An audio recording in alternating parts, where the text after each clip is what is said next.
So, we've planned an activity, we've set aside 10 minutes for students to complete it, then they do it in 3 minutes and can't wait to tell you they've finished. What does this mean? Did we seriously overestimate how long it would take them? Or have they not done it properly? It could be a mixture of the two, couldn't it? Yeah, and in that moment, it's always really hard to know, isn't it? Is it a reflection on me and the activity, or is there something else going on here? Yeah, exactly. I'm Abby. And I'm Charlotte. And you're listening to a My World of ELT podcast. And in this episode, we're going to be talking about how we've gone about managing those situations where students are rushing through activities, but maybe making some silly mistakes along the way. So, Charlotte, what's the first thought that goes through your head when this happens? Well, I think the first thing that goes through my mind is, have they really finished? Or have they just rushed through it for some reason? And there could be lots of different reasons. You know, did they find it too easy? Are they just in a rush to get it done because they want to get their phone out and go on their phone? Do they just want to finish so they can do the teacher, I finished, and feel good that they're the first one that's finished? Maybe it's the competitive side of them. Or then there is that question I would ask myself of, did I not make it long enough or challenging enough? So there's a lot going on when a student says something like that. I think I always get that, like I say, the self-doubt of it must be the activity design. It must be that I'd planned it thinking it would go one way, but I hadn't thought it through. And actually, they've skipped a few steps and that's all down to me and not explaining it or not designing it properly. I don't know. That's always my first conclusion in those situations. Yeah, we tend to blame ourselves, don't we? But there are just so many things that could be going on there. That's right. And I know what you mean about the asking yourself that question. Have they really finished already? I didn't think it would be possible to do it in that amount of time. And I don't know about you, but I noticed that a lot more with younger learners and juniors, that they are actually a lot quicker at getting through stuff than potentially adult learners that I've taught that might proofread it, check it, take their time, double check their answers. But yeah, not quite so much the case with junior students in my experience. Yeah, I agree. So why do you think some students have this tendency to charge through things so quickly? Well, again, I think there are lots of possible reasons.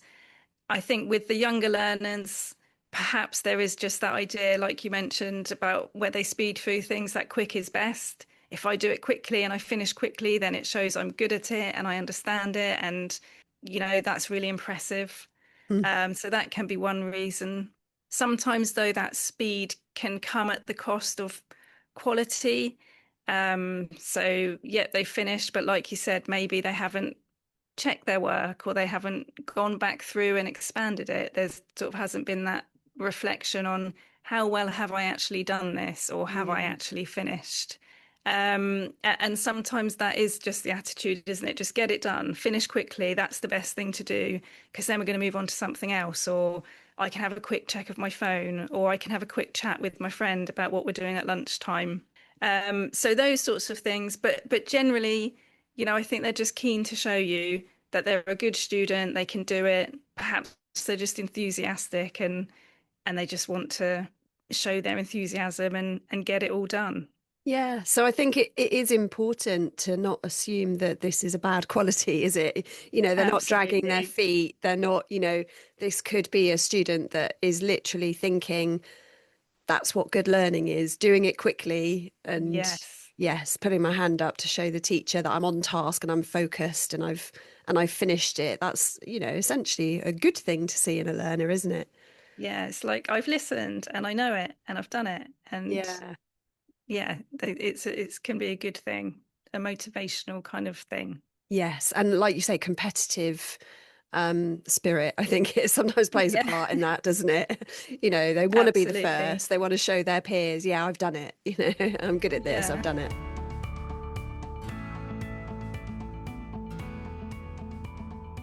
But thinking back, Abby, to times that this has happened to you or happened in your classes, how have you actually dealt with it?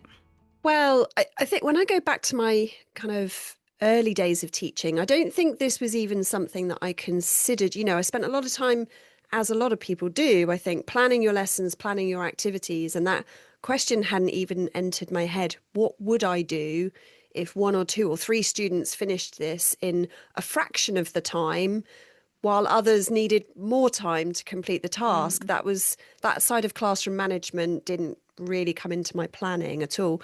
So I think it took me a while to actually work out, well, what do you do in that situation? Just have them sitting and waiting for everybody else to finish, which doesn't seem like a great idea.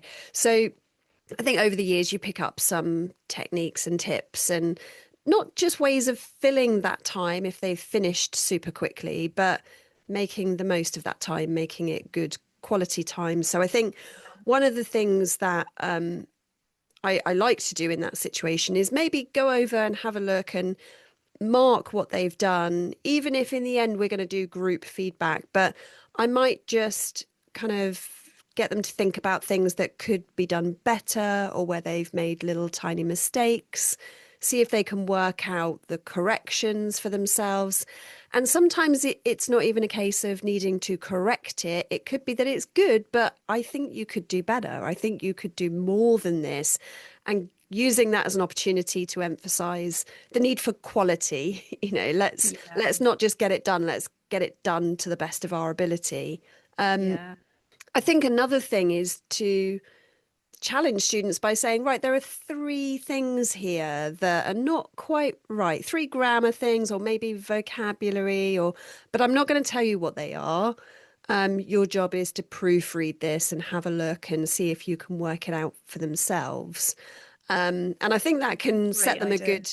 a good level of challenge to, not just spoon feed them, but say, yeah, well done, this is good, but could be better. So over to you again to kind of have another look and rethink a few things. I was just going to say, nice to Yeah. set those parameters Yeah. of not just have a look over again, just to fill the time because you finished and other people Yeah. haven't. Those parameters are really useful for a student, motivational, and also, oh, okay, the teacher has had a look. They do value what I've done, but there's just Yes. a couple of things that I can look for. So I think it's really nice to have those boundaries. I think you make a good point there about valuing what they've done as well, because you don't want it to just seem as though, oh, you were a bit quick. Nobody else has finished yet. I'll just give you something else to do. It's got to be, seen as, oh, wow, well done. This is good. I love Yeah. this. That's great. That's a good answer. I reckon there's a couple of things you could do to make this even better, so that it doesn't feel like you're just trying to fill their time until everyone else catches up. Absolutely. Another thing that can be useful is to get students who have finished earlier to kind of sit together and compare answers and work through it. But I think the thing that's really important when you're doing that is to go beyond just saying, check your answers with your partner, because I think we've all been in that situation where we ask students to do that and they sit next to each other and they just look at each other's papers and go, yeah, yeah, that's the same. No, no, that's different. We want to give them some more specific instructions to kind of justify their answers, negotiate answers, persuade each other. Why do you think it's this? Why did they think it was that? So I think that can lead to some useful discussion. But like I say, I think it does have to be more than just check your answers with your partner, because that's always completed in a very minimal sense, I think, when I've worded it that way. So explain, why, justify, rationalize, seems to get a bit more of a conversation going that's meaningful. And it's interesting because you've mentioned instructions there. So that's a whole other topic, isn't it? Of making sure that our students know what they're doing. So you've mentioned loads of lovely ideas there about what you would do or what you have done when students have rushed through materials. But are there any drawbacks to these tips that you've given? Yeah, I mentioned before about trying to avoid that feeling that we're just giving them more stuff to do to fill the time. I think sometimes for a learner that can feel like they're almost being penalized for finishing quickly because they have to do more. You have to ask them to do Yeah. more. So I think it's that praise that we were talking about is really important, acknowledging the good work that they've done. But it's adding value. So what we're giving them to do in that time, like we were saying, is to kind of improve upon and to take them beyond where they're currently at so that they can see what I'm not a fan of is saying, oh, have you finished that? Oh, we'll do this task as well then, like an extra task. I think if it's just giving them Yeah. more of the same, that can lead to a bit of demotivation. And well, what's my reason for doing this quickly and being focused and being on task if I then have to do more than everybody else? I think that can come across as being a little bit unfair. Yeah. And I think I would feel the same as well if I put myself in those shoes. That would probably slow me down quite a lot in my in my Yeah. productivity if I thought I'd have to do more when I got to the end. Yeah.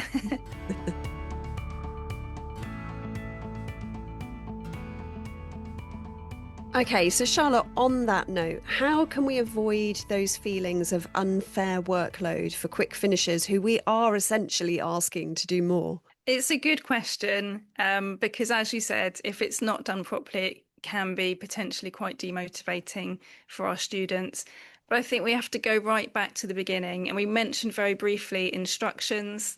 So when you are setting up an activity, it's really important to give really clear instructions, step-by-step instructions of everything that needs to be done, and don't take anything for granted. Oh, that's obvious. Oh, they'll know they have to write more for that bit. Oh, they'll know they have to really get in their teeth into part three. Set it up really well. Then they'll know what's expected of them. And also, it could be something like a word count. It could be a number of phrases that you want them to use. If you've been doing functional language, maybe you want to make sure that they've included those phrases within the task. Um, it depends on the type of activity. It depends on what's appropriate. And also just make sure in your instructions when you're setting it up that your students are aware it's not about finishing first. You want them to take their time. You want them to make the most of that time, and give them an amount of time to do it in. So hopefully they won't be rushing through thinking, oh, I've got to get this done. I've got to get this done. It's clear then I've got this amount of time. I know I've got to include either this amount of words or these three phrases or whatever it is my teacher's asked of me. And then they'll go into it knowing what's expected of them. And I think that can be really, really helpful. Yeah, I think it is quite often a reflection on the quality of the instructions, isn't it? If you go over to look at a student's work and they've kind of done what you asked them to, but at the same time, they've missed out a few key things. And that always makes me think, well, maybe I wasn't clear that it was Yeah, important to include those things. So, as you say, instructions need to be super clear, even a breakdown on the board, almost like a checklist of what does good look absolutely. like. So, when this is completed, what should it include? What is the teacher expecting to see? And sometimes, yeah, maybe we do take for granted that it's obvious. So being explicit is probably going to help to avoid those misunderstandings. Yeah, and you mentioning putting it on the board there as well.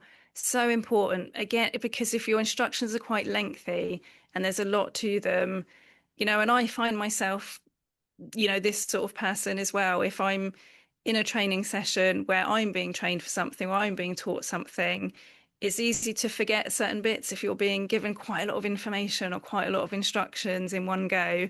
Yeah. There's always a couple of bits that will fall out of my mind. So yeah, using the board is a great idea to make sure they can refer back to it and nothing's forgotten.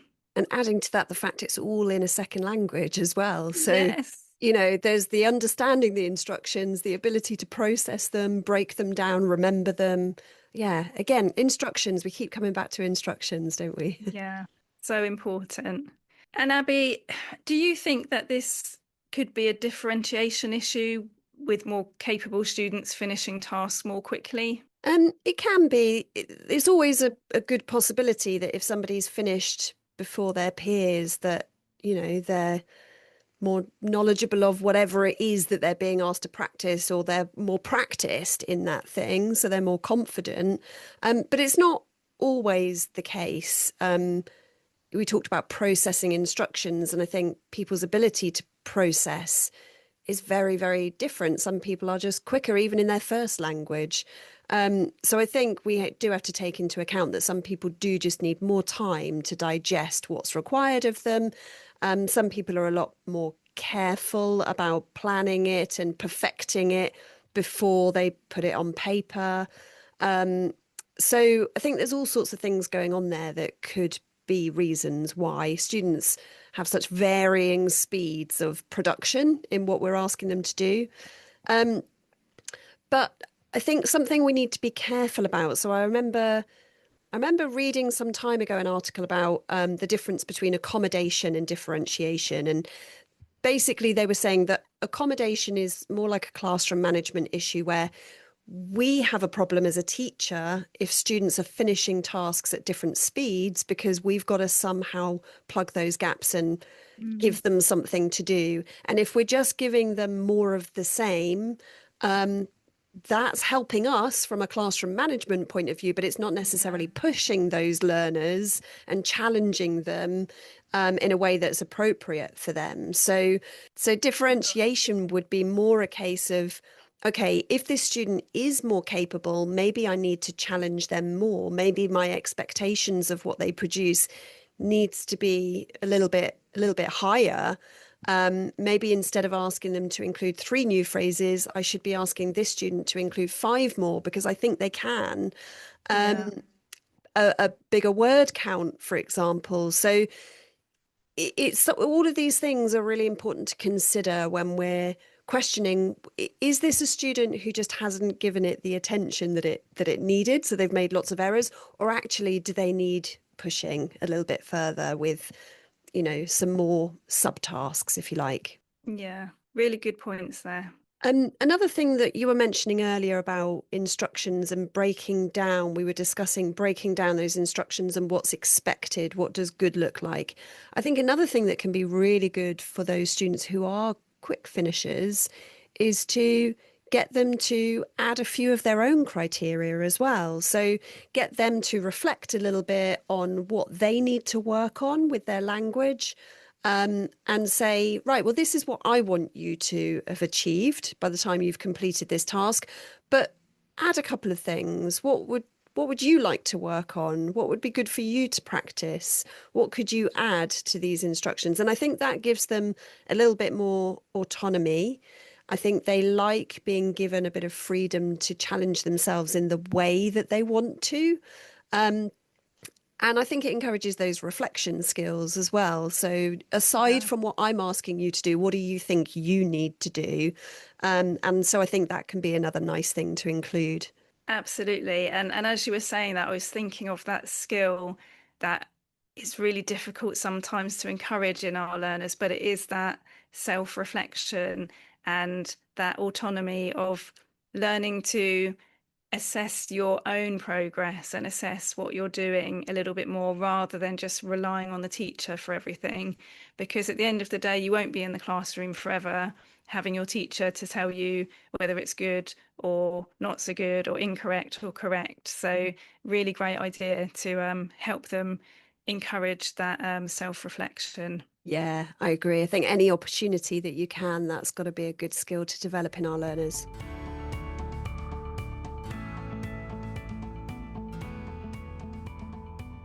If you would like some tips on how to manage those learners who finish all of those tasks super quickly, head to our website to check out our free teacher training downloads. And did you know that we also have a language module on this topic? Go to our website to check out our bite-sized language modules focusing on practical classroom phrases and teaching tips on a range of topics. Thanks for listening to this My World of ELT podcast, and see you next time.